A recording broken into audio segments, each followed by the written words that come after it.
Hello साथीहरु, तपाईले कुनै पनि फोटोलाई चम्किलो बनाउनको लागि पहिला फोटोशपमा आफ्नो फोटो इन्सर्ट गर्नु होला। मैले अहिले यो फोटो इन्सर्ट गरेको छु। यो फोटोलाई तपाईले अलि चम्किलो बनाउनको लागि, स्किन गोलो बनाउनको लागि सर्वप्रथम तपाई ब्याकग्राउन्डमा जानु होला। ब्याकग्राउन्डमा गइसकेपछि त्यसलाई कन्ट्रोल जे अथवा डुप्लिकेट लेयर गर्नुस्। डुप्लिकेट लेयर गरिसकेपछि तपाईले त्यहाँ तल देख्न सक्नुहुन्छ सेटको अप्सन। त्यो सेटको अप्सनलाई क्लिक गर्नुस् र यो ब्याकग्राउन्ड कपी अप्सनलाई सेटमा लगेर मर्ज गर्नुस्। यति गरिसकेपछि तपाईले देख्न सक्नुहुन्छ यहाँ तलपट्टि एडजस्टमेन्ट भन्ने अप्सन हुन्छ। यसमा गएर तपाईले सोलिड कलर चुज गर्नु होला। सोलिड कलरमा तपाई कस्तो बनाउन चाहनुहुन्छ, स्किनको कलर यहाँ कलर चुज गर्नु होला। म अहिले अलि उज्यालो बनाउन चाहन्छु र यसलाई ओके गर्छु। यति ओके गरिसकेपछि तपाईले कन्ट्रोल आई गर्नुस्। कन्ट्रोल आई गरिसकेपछि तपाईले यहाँ ब्रशको टुल देख्न सक्नुहुन्छ। ब्रश टुलमा गएर तपाईले 300 ब्रश टुल युज गर्नुस्। तलतिरपट्टि रहेको हुन्छ 300 क्लिक गरेर तपाईले आफ्नो ब्रशको साइज मिलाउनुस्। यति मिलाइसकेपछि तपाईले यसलाई कन्ट्रोल प्लस प्लस गरेर जुम गर्न सक्नुहुन्छ। जुम गरेर तपाई जतापट्टि स्किन सेतो बनाउन चाहनुहुन्छ यतापट्टि सबै तपाईले यसरी तपाईले लेआउट गर्नुस्। यसरी फिल अप गर्नुस् ब्रशले।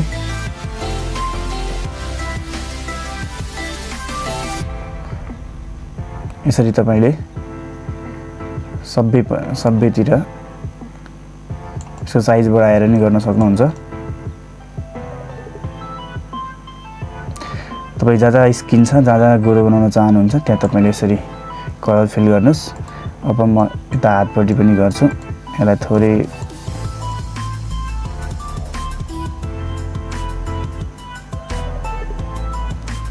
देख्न सक्नुहुन्छ कलर फिल भइरहेको छ। यहाँले पनि यसरी नै कलर फिल गर्नु होला। एकदम बेस्ट ट्रिक रहेको साथीहरु, स्किन गोरो बनाउने एकदम सजिलो तरिका। ल कलर फिल भइसकेको छ। अब यति गरिसकेपछि तपाईले देख्ने यहाँ ब्लेन्डिङ अप्सन देख्न सक्नुहुन्छ। यसमा गएर तपाईले सफ्ट लाइट बनाउनु होला। यहाँ सफ्ट लाइट रहेको छ, सफ्ट लाइट बनाउनु होला।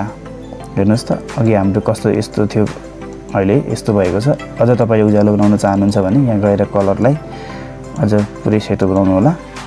र तपाई अझ यसलाई फोटोलाई एट्र्याक्टिभ बनाउन चाहनुहुन्छ भने इमेजमा गएर एडजस्टमेन्टमा गएर तपाईले ब्राइटनेस एन्ड कन्ट्रास्ट भनेको छ, यसलाई तपाईले थोरै बढाउन सक्नुहुन्छ र यसको थोरै बढाएर हेर्न सक्नुहुन्छ। ल यति भइसकेको छ। यति गरिसकेपछि तपाईले आफ्नो फोटोलाई सेभ गर्न सक्नुहुन्छ।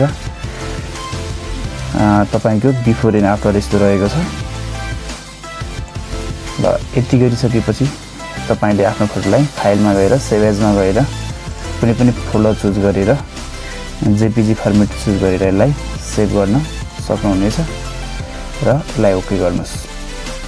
यति गरिसकेपछि हाम्रो फोटो सेभ हुन्छ, तपाईले देख्न सक्नुहुन्छ। साथीहरु, यहाँहरुलाई हाम्रो भिडियो कस्तो लाग्यो कमेन्टमा सुझाव सल्लाह प्रतिक्रिया पठाउन नभुल्नु होला। साथै हाम्रो च्यानल सब्स्क्राइब गर्नु भएको छैन भने आजै सब्स्क्राइब गरी नजिकै रहेको बेल आइकन दबाउनु होला। आगामी दिनमा आउने बाचाका साथ म विक्रम पनि बिदा हुन्छु।